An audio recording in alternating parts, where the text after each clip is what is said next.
तो जितने भी एएनएम के आप लोग कैंडिडेट हो, आप यूपी एएनएम 5272 पोस्ट के लिए तैयारी कर रहे हैं, तो मैं ज़रूर कहूँगा कि आप लोग तैयारी अच्छे से कीजिए। और आज की इस वीडियो में जो मैं आज के लिए क्वेश्चन लेकर आया हूँ, यह बहुत सारे नॉलेज, बहुत सारे कॉन्सेप्ट आप सभी एएनएम जो तैयारी कर रहे हैं जॉब के लिए, उनको बहुत सारे कॉन्सेप्ट देगा। देखिए, निरोधन में होता है, गर्भ के प्रेगनेंसी से बचाने के लिए जो है कॉपर टी का इस्तेमाल करते हैं। कॉपर टी शेप में बना हुआ एक तांबे का इक्विपमेंट होता है, कॉपर टी जिसको बोलते हैं। तो यह गर्भ निरोधक का काम करता है कॉपर टी, समझ गए। दूसरा है कि यहाँ पे देख लीजिए विटामिन ए ई डी के। अब विटामिन ए ई डी के क्या होता है, ये सब विटामिन है। विटामिन दो कैटेगरी में बांटा गया है, एक जो जल में घुलनशील हो, एक जो आपके वसा में घुलनशील हो, ठीक है, यानी वाटर में सोलूबल और फैट सोलूबल।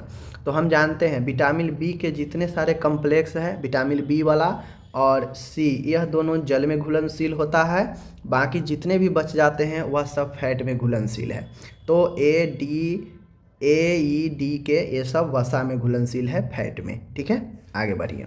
नेक्स्ट है ओआरएस। ओआरएस क्या करता है, डिहाइड्रेशन को दूर करता है, निर्जलीकरण को दूर करता है, ठीक है। ओआरएस डायरिया का फर्स्ट चॉइस जो होता है वह आपका ओआरएस ही होता है। तो ओआरएस जो है काफ़ी महत्वपूर्ण होता है, समझ गए।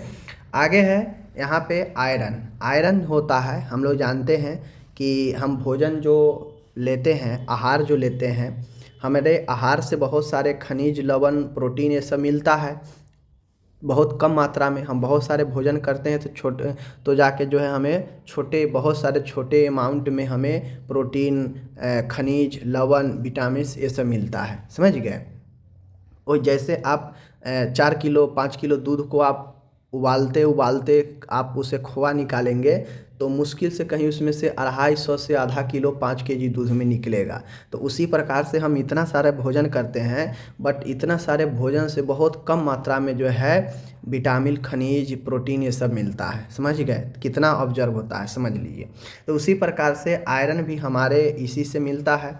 आयरन का बहुत सारे स्रोत होता है। पालक, हरे साग सब्जियाँ से मिलता है, पालक में आयरन का भरपूर मात्रा होता है। दूध से प्रोटीन बढ़िया मिलता है, कैल्शियम मिलता है, ठीक है। मांस, मच्छी, अंडली, यहाँ से आपको प्रोटीन वगैरह मिल जाता है। तो पालक अच्छा स्रोत माना जाता है आयरन का, ठीक है।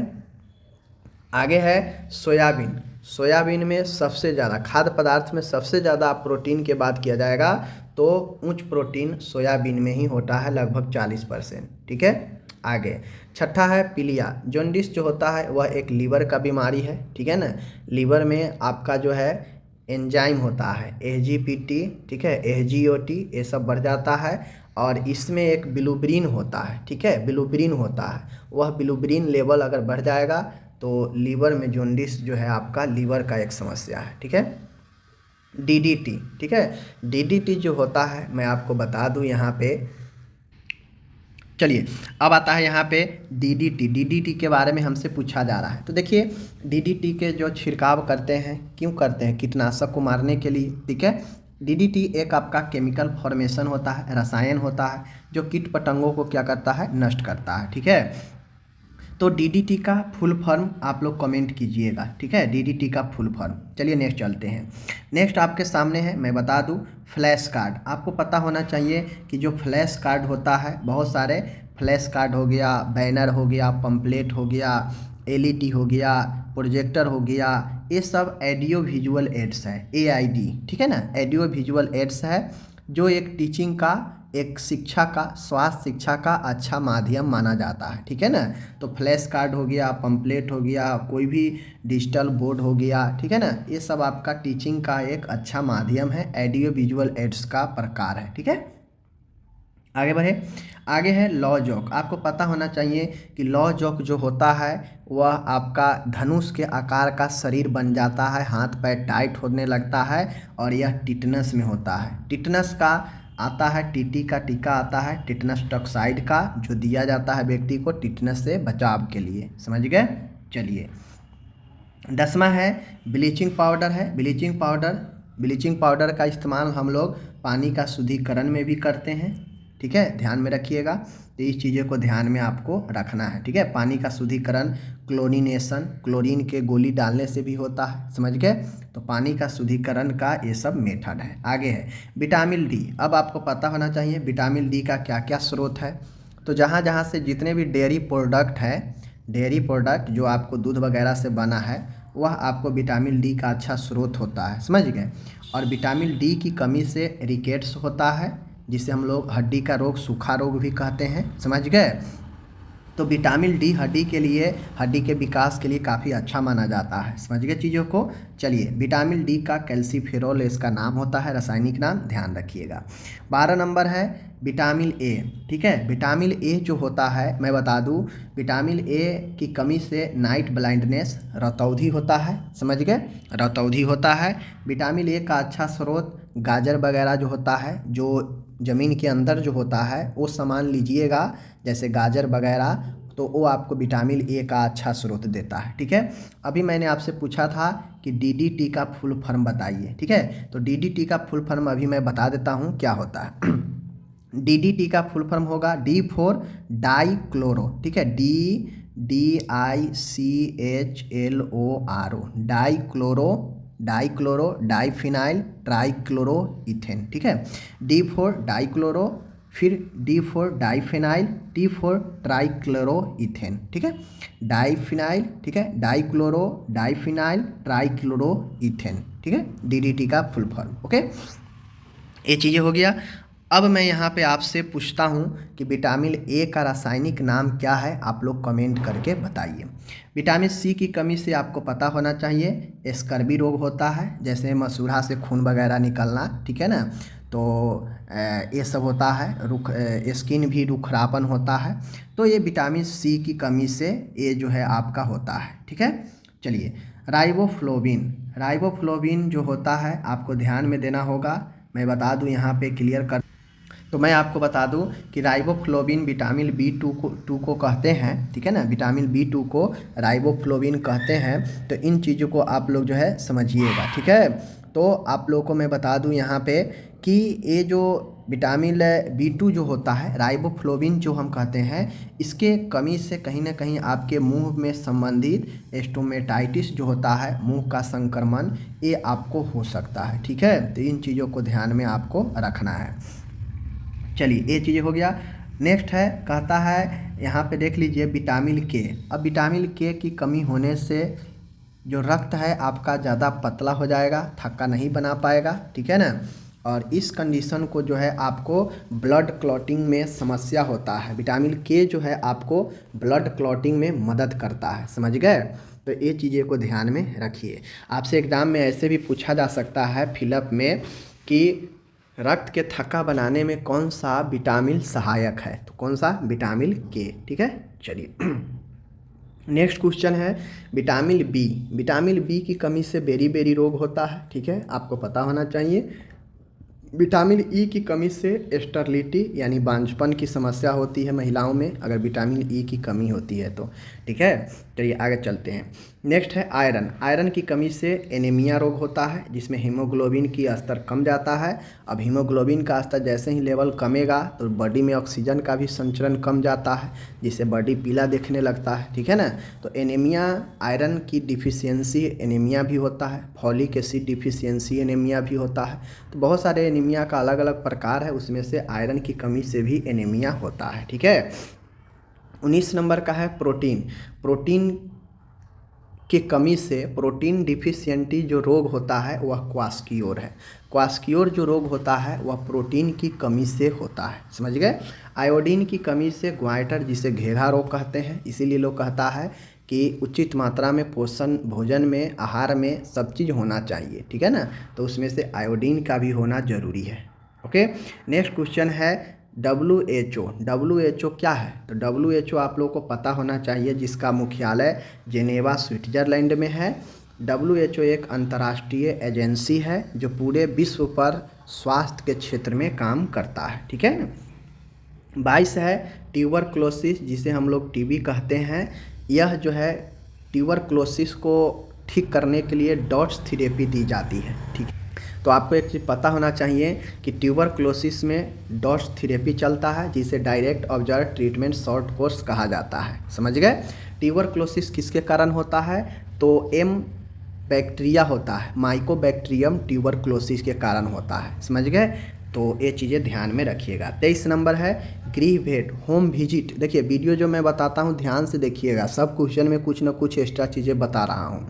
होम विजिट जो होता है, जो घर घर जाकर नर्स विजिट करती है समुदाय में, वह परिचर्या का एक रीढ़ माना जाता है सामुदायिक स्वास्थ्य नर्स का। सामुदायिक स्वास्थ्य नर्सिंग का, कम्युनिटी हेल्थ नर्सिंग का एक रीढ़ माना जाता है होम विजिट। ठीक है। तो कम्युनिटी हेल्थ नर्स ही होम विजिट करती है समुदाय में। ठीक है। टाइफाइड जो होता है वह सल्मोनेला टाइफी के कारण होता है। यह जीवाणु का नाम है सल्मोनेला टाइफी। ठीक है। नेक्स्ट है 25 है हेल्थ एजुकेशन, स्वास्थ्य शिक्षा। अब स्वास्थ्य शिक्षा जो है आपको मैं बता दूं, स्वास्थ्य शिक्षा देने का बेस्ट सबसे प्रभावशाली जो मेथड है वह ऑडियो विजुअल एड्स है। ऑडियो विजुअल कहने का मतलब होता है कि जिसमें ऑडियो भी चले और सामने विजुअल भी हो, मतलब दृश्य भी हो, वैसा साधन हेल्थ एजुकेशन को प्रभावी तरीके से करने में मदद करता है। आप लोग देखते होइएगा सामने प्रोजेक्टर चलते रहता है, बगल में एक बक्सा एक स्पीकर लगा देता है और जो भी चीज़ें प्ले होता है सामने दिखता भी रहता है, आवाज़ भी बगल से सुनता रहता है। एज फॉर आप समझिए आज के समय में आपका एलईडी टीवी हो गया, एलसीडी टीवी, जाइएगा सिनेमा हॉल में प्रोजेक्टर देखते हैं, तो जिसमें आवाज़ के साथ में कुछ दिखे भी तो वह ऑडियो विजुअल हो जाता है। ठीक है। जिसमें सिर्फ ऑडियो दिखे वह सिर्फ ऑडियो, जिसमें सिर्फ अगर विजुअल दिखे तो सिर्फ वो विजुअल होगा। अगर दोनों चीज़ें एक साथ है तो वह ऑडियो विजुअल एड्स हो जाता है, और दोनों जब एक साथ होता है तो काफ़ी प्रभावशाली होता है। ठीक है। उबालना व पकाना, बॉयलिंग और कुकिंग, बॉयलिंग करके बनाइए या कुकिंग पका कर बनाइए। ठीक है। दोनों मेथड हम आपको पढ़ा चुके हैं। कुकिंग का हम मेथड ही पढ़ा चुके हैं, खाना पकाने का बनाने का मेथड जो है मैं 7-8 मेथड पढ़ा चुका हूँ, जिसमें ब्रेजिंग हो गया, भुनना, ठीक है, जिसमें बॉयलिंग करना हो गया, ठीक है ना, खुली आंच में, ठीक है ना, तब तमाम ऐसे प्रकार पढ़ा चुका हूँ। तो ये भोजन पकाने की एक मेथड है। ठीक है। आगे है 27 नंबर है मातृ एवं शिशु देखभाल। मातृ एवं शिशु देखभाल कहने का मतलब होता है कि जिसमें माता और शिशु दोनों का देखभाल हो। तो आरसीएच प्रोग्राम एक ऐसा प्रोग्राम है जिसे हम लोग रिप्रोडक्टिव चाइल्ड हेल्थ केयर कहते हैं, आरसीएच को।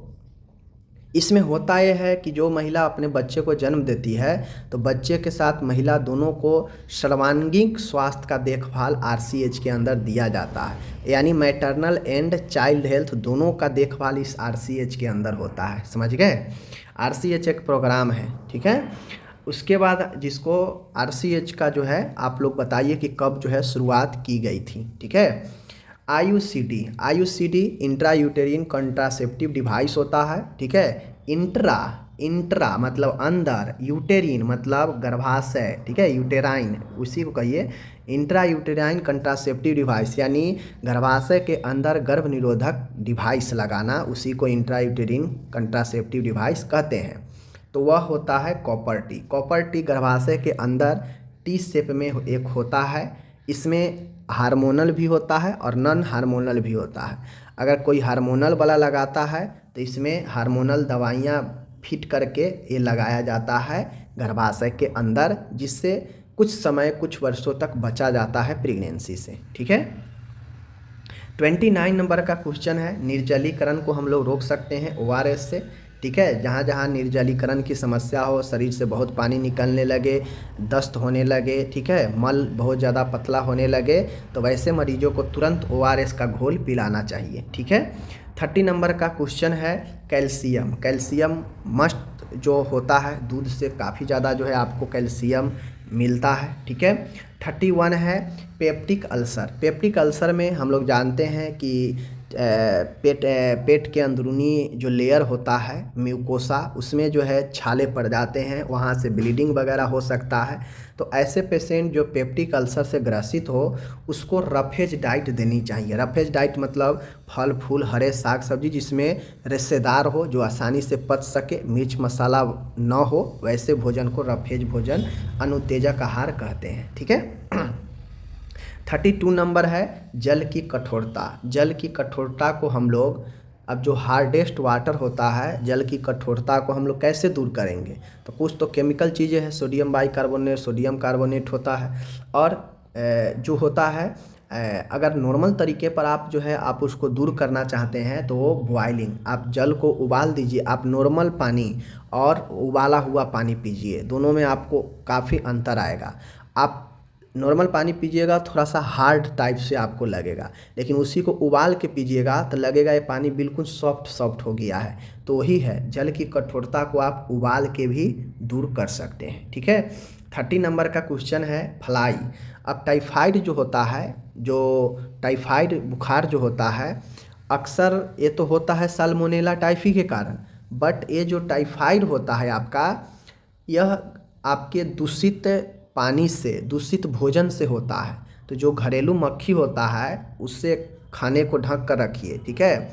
ये आपको दूषित भोजन कर देगा, दूषित पानी कर देगा यह मक्खी, और वह आप ग्रहण करेंगे तो आपको टाइफाइड हो सकता है। तो टाइफाइड इससे भी हो सकता है, फैल सकता है। ठीक है। 34 है मस्क्यूटो। अब डेंगू जो होता है, यह डेंगू एक वायरस के कारण होता है। ठीक है, डेंगू वायरस।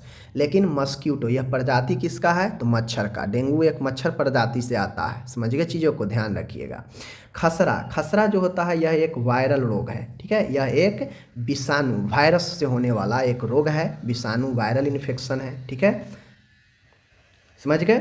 आगे है, अब किसके कारण होता है ये भी कमेंट कर दीजिए। तो ये जो आपका खसरा होता है, मैं बता दूं, खसरा आपका होता है पारामाइक्सिको वायरस। पारा देख लीजिए, पारामाइक्सको। ठीक है, पारामाइक्सिको वायरस समूह के वायरस से आपके यह होता है। ठीक है, चलिए। 36 है इंसेक्टिसाइड, यानी कीटनाशक पदार्थ। गैमेक्सिन एक प्रकार का कीटनाशक पदार्थ है जिसका इस्तेमाल कीट पतंगों को मारने के लिए किया जाता है। ठीक है ना। 37 नंबर है डिप्थीरिया, जिसे हम लोग गोल घोंटू हिंदी में कहते हैं, इंग्लिश में डिप्थीरिया कहते हैं। आप लोग जानते होंगे डीपीटी का टीका लगता है, तो इसमें जो पी होता है डीपीटी में, ये पी ही डिप्थीरिया होता है। D for diphtheria, P for pertussis होता है, टी फॉर टिटनेस होता है। तो ये डीपीटी में डी का मतलब डिप्थीरिया ही होता है, पी फॉर पर्टूसिस जिसे काली खांसी कहते हैं, और टी होता है टिटनेस के लिए। समझ गए, चलिए। तो ये जो डिप्थीरिया है यह एक बैक्टीरियल इन्फेक्शन होता है, जीवाणु संक्रमण है। चूँकि दो तरह के संक्रमण ज़्यादातर होता है, एक वायरल संक्रमण और एक बैक्टीरियल संक्रमण, और एक फंगल इन्फेक्शन। तो फंगल इन्फेक्शन आपको ज़्यादातर त्वचा वगैरह को प्रभावित करता है, दाँत खाज, खुजली, ईचिंग वगैरह। और ये वायरल और ये बैक्टीरियल जो होता है ये आपको प्रभावित करता है आपके अंदरूनी हिस्सों में भी। ठीक है, चलिए। अब यहाँ पे 38 है पाश्चुराइजेशन। पाश्चुराइजेशन कहने का मतलब होता है पाश्चीकरण। तो मिल्क को हम पाश्चुराइज करके ही मार्केट में उतारते हैं, जो आप पैकेट वाला दूध सब लेते हैं। क्लोरीनेशन, क्लोरीनेशन आपको अभी मैंने ऊपर बताया कि क्लोरीनेशन एक विधि है जिससे हम जल को शुद्धिकरण करते हैं क्लोरीन का टैबलेट डालकर। ठीक है ना। आगे है 40 है मृत्यु दर। मृत्यु दर, जन्म दर, यह सब एक हेल्थ इंडिकेटर है, यह एक सब स्वास्थ्य सूचांक है। स्वास्थ्य सूचांक जो है वह सांख्यिकी होता है, वह आंकड़ा होता है जिससे हमको स्वास्थ्य के हर एक पहलुओं के बारे में जानकारी मिलती है। समझ गए, कोई व्यक्ति कितना साल में कितना जन्म लिया, कितना मृत्यु हुआ। ठीक है, तो इन सब आंकड़ा जो इकट्ठा होता है वह हेल्थ इंडिकेटर मतलब स्वास्थ्य को सूचित करता है। ठीक है, अब मान गए कोई व्यक्ति का मृत्यु दर, किसी साल मृत्यु दर बहुत कम गया, जन्म दर बहुत ज़्यादा है, तो जहाँ पे जन्म ज़्यादा होगा, जनसंख्या ज़्यादा बढ़ जाएगा, तो कहीं ना कहीं वो स्वास्थ्य को इफेक्ट करेगा, प्रभावित करेगा। ठीक है ना, तो यही चीज़ें हैं। अब आता है एस्केरियासिस गोल कृमि, जिसे जंतु बाधा कहते हैं। देखिए, अब जो गोल कृमि होता है, पेट में जो होने वाला एस्केरियासिस है, यह आपका इंटेस्टाइन पैरासाइट होता है, यह आपको आंत को प्रभावित करता है। जैसे बच्चे सब में ज़्यादा होता है कीड़ा, पेट में कीड़ा हो जाना। ठीक है ना, तो वह सब जो है ज़्यादातर गोल कृमि होता है। ठीक है, लेकिन मैं बता दूँ, वो जो कीड़ा होता है ना, आंत को इन्फेक्ट ज़्यादा करता है। आंत को ज़्यादा इफेक्ट करता है, समझ गए, इसीलिए इसे आंतरीय परजीवी कहा जाता है, समझ गए। नेक्स्ट है 42 नंबर, देख लीजिए सब सेंटर। अब मैं आपको बता दूं सब सेंटर जहाँ पे आपको 2 की संख्या में यहाँ पे आपको देखने को मिलता है, ठीक है ना, एक एक्स्ट्रा होता है तो स्टाफ, समझ गए। और ये जो है 3000 से 5000 की जनसंख्या पर एक सब सेंटर होता है। 3000 की जनसंख्या वहाँ होगा जो पहाड़ी क्षेत्र होगा, आदिवासी क्षेत्र होगा। 5000 की जनसंख्या पर वहाँ होता है जो मैदानी समतल इलाका होगा, ठीक है, ये चीज़ें हैं, समझ गए। आशा, आशा एक्रेडिटेड सोशल हेल्थ एक्टिविस्ट, आशा का फुल फॉर्म पूछा जाता है तो एक्रेडिटेड सोशल, ठीक है ना, एक्रेडिटेड सोशल हेल्थ एक्टिविस्ट, यानी इसे एक मान्यता प्राप्त जो है सामाजिक स्वास्थ्य कार्यकर्ता कहा जाता है, जो सबके गांव में मोहल्ला में रहता है, ठीक है ना। आशा, उसका काम ही होता है कि महिलाओं को डिलीवरी वगैरह में मदद करना, टीका वगैरह में, समझ गए। यह एक मान्यता प्राप्त स्वास्थ्य कार्यकर्ता होती है, समझ गए। चलिए आगे है एमोबियसिस, ऊपर था एस्क्रिएसिस और यहाँ पे है एमोबियसिस। ऊपर था गोल क्रीमी, एस्क्रिएसिस गोल क्रीमी, और एमोबियसिस जो होता है यह आपका एंट अमीबा हिस्टोलेटिका से होता है, अमावत रोग, ठीक है ना, वही चीज़ें हैं, ध्यान में रखिएगा। आगे है टीकाकरण, इम्यूनाइजेशन। अब जो टीकाकरण किया जाता है, हम दवाई खाते हैं, रोग हमसे छूट जाता है, ठीक हो जाता है, ठीक है ना, लेकिन ये जो टीकाकरण किया जाता है बच्चे में, ठीक है ना, बच्चे में पीसीजी का टीका, डीपीटी का टीका, विटामिन ए का खुराक दिया जाता है, बहुत सारे जो लगता है, वह क्यों लगता है, ताकि आगे इससे रोग से बचा जा सके, बचाव किया जा सके, ठीक है ना। तो यह एक प्रोटेक्शन का काम करता है टीका, ठीक है ना, ध्यान रखिएगा। 46 है doctor patient ratio. Doctor patient ratio यह भी एक स्वास्थ्य सूचांक है। डॉक्टर कितने पेशेंट पर कितने डॉक्टर है, यह आपको हेल्थ को इंडिकेट करेगा। मतलब जितना होना चाहिए डॉक्टर का रेशियो पेशेंट के हिसाब से अगर नहीं है, मतलब हेल्थ को आपका डैमेज करेगा, हेल्थ को आपका सही नहीं करेगा, नकारात्मक इंडिकेशन आएगा। तो यह इंडिकेटर बताता है कि हेल्थ आपका किस कंडीशन में रह सकता है, ठीक है ना। तो यही स्वास्थ्य डॉक्टर और पेशेंट का जो रेशियो है, यह हेल्थ इंडिकेटर का काम करता है, समझ गए। 47 है प्राथमिक स्वास्थ्य केंद्र, पीएचसी। पीएचसी मैं बता दूं, यह भी 20 से लेकर 30,000 के जनसंख्या पर एक पीएचसी होता है, समझ लीजिए। एक पीएचसी होता है 20 से 30,000 के जनसंख्या पर। 20,000 के जनसंख्या आदिवासी पर्वतीय क्षेत्र में, 30,000 के जनसंख्या मैदानीय क्षेत्र में, ठीक है। 48 नंबर है पानी से डरना, फियर ऑफ वाटर। पानी से किसको डर लगता है, जो हाइड्रोफोबिया जिसको बोलते हैं, जल से डर लगना। तो जो व्यक्ति का रेबीज होता है, कुत्ता जिसे काट लेता है, ठीक है ना, जिसे हाइड्रोफोबिया कहते हैं, तो वैसे व्यक्ति को पानी से डर लगता है, समझ गए। तो रेबीज यहाँ पे राइट होगा। एड्स एक आपका एसटीडी है, सेक्सुअल ट्रांसमिटेड डिजीज जिसे बोलते हैं एसटीडी, और एड्स का full form acquired amino deficiency syndrome. Acquired amino deficiency syndrome, यानी आपके यूमिन को डिफिशियंट कर देता है, यह आपका एड्स होता है, समझ गए। 50 क्वेश्चन है कि इनक्यूबेशन पीरियड, इनक्यूबेशन उद्भवन काल। उद्भवन काल जो है आपको रोग को बताता है। जैसे मानिए हम ही को अभी 3-4 दिन फीवर चढ़ रहा था, उतर रहा था, दवाई खाते थे, ठीक रहता था, फिर से चढ़ने लगता था, बहुत परेशान हो गए थे, वीडियो सही से नहीं आ रहा था, मैंने बताया भी था आप लोग को, ठीक है। तो अभी 2 दिन से फ़िलहाल ठीक है। तो ये इनक्यूबेशन पीरियड क्या बताता है कि आप में कोई इन्फेक्शन प्रवेश किया, यानी बॉडी में इन्फेक्शन प्रवेश किया, ठीक है। तो ये इन्फेक्शन आया, यहाँ बॉडी है, प्रवेश किया बॉडी में, अब यहाँ ए बॉडी है, ठीक है, ए बॉडी मानिए, ए बॉडी है, ठीक है, प्रवेश कर गया यहाँ पे, और यहाँ पे यह अपना रूप दिखा दिया कि भाई हम टाइफाइड है, डेंगू है, क्या है। तो यह इन्फेक्शन दिख गया। तो इसके बीच जो ये जो समय होता है प्रवेश करने से लेकर इसके लक्षण स्पष्ट होने तक, इसी को इनक्यूबेशन पीरियड कहते हैं, ठीक है। यानी इन्फेक्शन शरीर में प्रवेश किया, हमें पता नहीं चला, ठीक है। अब वो इन्फेक्शन धीरे धीरे हमारे बॉडी में पैर पसारने लगा, और जब हमें पता चला कि फलाना चीज़ें है, तो जब पता चल जाए तो ही इनक्यूबेशन पीरियड है। प्रवेश करने से लेकर पता चलने तक का जो पीरियड है वही इनक्यूबेशन पीरियड है, ठीक है। आगे है 51 है बिटॉट स्पॉट। आपको पता होना चाहिए आपके आँखों के आसपास एक स्पॉट धब्बा सा बन जाता है और यही बिटॉट स्पॉट होता है, यह विटामिन ए की डिफिशियंसी से होता है। आँखों का ज़्यादातर जो समस्या है विटामिन ए के डिफिशियंसी से ही होता है, तो इसलिए गाजर उजर ये सब ज़्यादा खाइए जिससे विटामिन ए मिल पाए, तो आपका आँख स्वस्थ रहेगा। समझ गए।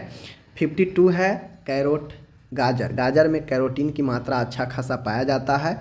अगर आप गाजर लेते हैं तो आपको जो है कैरोटीन का समस्या नहीं होगा। समझ गए। तो ये चीज़ों को ध्यान में रखना है। 53 नंबर का है कि मल निस्तारण एक्सट्रैक्टा डिस्पोजल। अब देखिए आप हम लोग देखते हैं गांव में कि बाथरूम में लैट्रिन बना हुआ है, उसके बगल में टैंक बना होता है, ठीक है। तो वह क्या करता है कि वो जो है एक अच्छे तरीक़ा से मल के निस्तारण करने के लिए टैंक बनाया जाता है, तो वही सेप्टिक टैंक जो है एक्सट्रैक्टा डिस्पोजल करने के लिए होता है, ठीक है। 54 है दंत क्षरण डेंटल कैरिज। ज़्यादा फ्लोरीन का इस्तेमाल आपके दांतों को क्षय करने लगेगा, तो इसलिए फ्लोरीन का लिमिट में होना चाहिए। ज़्यादा फ्लोरीन नहीं सुनते हैं कि फ्लोरीन का इस एरिया में ज़्यादा है, तो वो फ्लोरीन आपके दांत को क्षय कर सकता है, ठीक है। Dental carriage. राउंड वर्म जो गोल कृमि होता है, अब आप ध्यान से यहाँ पे देखिएगा, गोल कृमि राउंड वर्म पेट में किसी भी प्रकार का कीड़ा हो जाए तो हम लोग जानते हैं या आप नहीं जानते हैं तो मैं बता दूं, मैंने बहुत सारी जगह पर थर्ड ईयर वाले जो हैं उनको पता भी होगा, सेकेंड ईयर में मैंने पढ़ाया भी है। फर्स्ट ईयर वाले हैं तो आपको हो सके नहीं पता है, लेकिन जान लीजिए कि गोल कृमि या पेट में कीड़ा होने पर मेबेंडाजोल, ठीक है, अल्बेंडाजोल, मेबेंडाजोल, ये सब जो दवा जोल वाला जो वीक में एक बार दिया जाता है और देखते हुए कि 6 महीना पर एक बार खाना चाहिए लोग कहता है, तो ये कीड़ी की दवाई होती है मेबेंडाजोल, अल्बेंडाजोल, ये सब, ठीक है।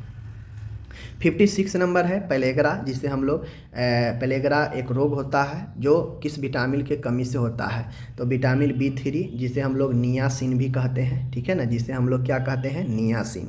नियासिन की कमी से विटामिन पेलेग्रा होता है जिसे विटामिन B3 कहते हैं। 57 नंबर है मिल्क शुगर दूध। दूध में क्या पाया जाता है, लैक्टोज पाया जाता है। मीठा ज़्यादातर जो चीज़ें आपको मीठा लगेगा ना उसमें लैक्टोज मिलेगा ही मिलेगा, ठीक है ना। तो मिल्क शुगर जो होता है दूध शर्करा, वह लैक्टोज उसमें पाया जाता है। 58 नंबर है स्टैंडिंग ऑर्डर, अस्थाई आदेश। कम्युनिटी हेल्थ में आपको अस्थाई आदेश के बारे में पढ़ना है। अस्थाई आदेश क्या करता है कि गैर चिकित्सकों को चिकित्सा करने की सीमित अनुमति, मतलब एज ए नर्स, आप नर्स हैं, ठीक है, तो आपको इतना ही लिमिट ऑर्डर दिया जाता है जितना आपको करना है, उस ऑर्डर से आगे आपको नहीं जाना है, ठीक है।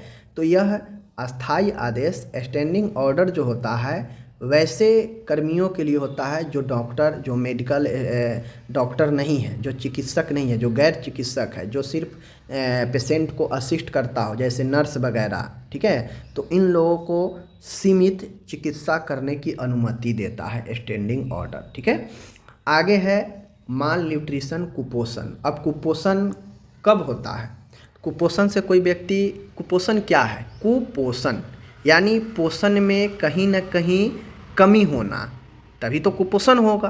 कुपोषित मतलब आप भोजन में ऐसे आहार नहीं ले रहे हैं जो शरीर को ज़रूरी है, जो शरीर को मिलना चाहिए। एक आप निश्चित संतुलित आहार आप नहीं ले रहे हैं जिससे कि शरीर को जो भी मांग है वह पूरा हो सके। आप ऐसे आहार नहीं ले रहे हैं तो आप कुपोषण के शिकार हो जाएंगे। तो कुपोषण मतलब अपर्याप्त संतुलित आहार, मतलब आप पर्याप्त मात्रा में संतुलित आहार का ग्रहण नहीं कर रहे हैं। और संतुलित आहार क्या होता है, तो संतुलित आहार वो आहार होता है जो शरीर के लिए सभी आवश्यक तत्व, खनिज, लवण पूरा कर सके, ठीक है, जिसमें पर्याप्त मात्रा में ये सब चीज़ें मौजूद हो जो शरीर के विकास, शरीर के विकास वृद्धि के लिए आवश्यक हो, वही संतुलित आहार होता है। नेक्स्ट है यहाँ पे सैनिटरी लैट्रिन। सैनिटरी लैट्रिन कहने का मतलब होता है स्वच्छ शौचालय। तो जो शौचालय, कौन सा शौचालय स्वच्छ शौचालय होता है, तो वैसा शौचालय जिसको सुरक्षित तरीके से हम लोग मल का निस्तारण करते हैं वह स्वच्छ शौचालय होगा, ठीक है। चलिए, विटामिन ए। विटामिन ए की कमी से आँखों का एक रोग होता है जीरोफ्थैल्मिया, यह रोग आपको होता है, ठीक है। तो जीरोफ्थैल्मिया जो होता है विटामिन ए की कमी से होता है, ठीक है। 52 है संवातन वेंटिलेशन। मैंने आपको वेंटिलेशन पढ़ाया भी है, बहुत अच्छे से मैंने पढ़ाया है। वेंटिलेशन जैसे आप लोग देखते भी होइएगा किचन वगैरह में लोग एक साइड में ऊपर से देखते होइएगा एक लगाया होता है पंखी, वह पंखी वेंटिलेशन का काम करता है। वेंटिलेशन में होता यह है कि गंदी वायु के जगह पर शुद्ध वायु को प्रतिस्थापित किया जाता है। जैसे घर में गैस बन गया, गड़बड़ माहौल हो गया, तो घर के वायु को बाहर निकाल कर बाहर वाला जो फ्रेश वायु है उसको अंदर लाने का काम किया जाता है, वही वेंटिलेशन होता है। ठीक है, तो यह गुड हेल्थ होता है। संवातन जो है वेंटिलेशन यह अच्छे स्वास्थ्य के लिए होता है, बहुत ज़रूरी। काउंसलिंग जो होता है, इंटरव्यू के जरिए हम किसी को भी काउंसलिंग कर सकते हैं। ठीक है, साक्षात्कार के माध्यम से हम किसी को काउंसलिंग कर सकते हैं। ठीक है, तो ये चीज़ें आप लोग को ध्यान में रखना है। ठीक है, नेक्स्ट चलते हैं। 64 नंबर का है यूनिसेफ। ठीक है, UNICEF United National International Children Emergency Fund. United Nation International Children's Emergency Fund, UNICEF. ठीक है, यूनिसेफ का जो मुख्यालय है वह न्यूयॉर्क में है, जो कि आपके यूएस यूनाइटेड स्टेट में पड़ता है। समझ गए? कमेंट करके बताइए यूनिसेफ का स्थापना कब हुआ था। 65 नंबर का है INC, Indian nursing council. Indian nursing council जिसके जरिए पूरे भारत में जितने भी नर्सिंग कोर्सेज है सबको रेगुलेशन किया जाता है, उसके तमाम कोर्स, तमाम ड्यूरेशन, सारे चीज़ इन्हीं के द्वारा पूरे स्टेट में रेगुलेट किया जाता है। इनका मुख्यालय नई दिल्ली में है। ठीक है। 60 है WHO, वर्ल्ड हेल्थ ऑर्गेनाइजेशन, जिनका जिनेवा स्विट्जरलैंड में है। ठीक है। डेली डायरी जो कि लेखा जोखा के लिए रखा जाता है, नर्स अपने पास रखती है। डेली रिकॉर्ड रखना हो तो उसके लिए लेखा जोखा के लिए डेली का डायरी होता है।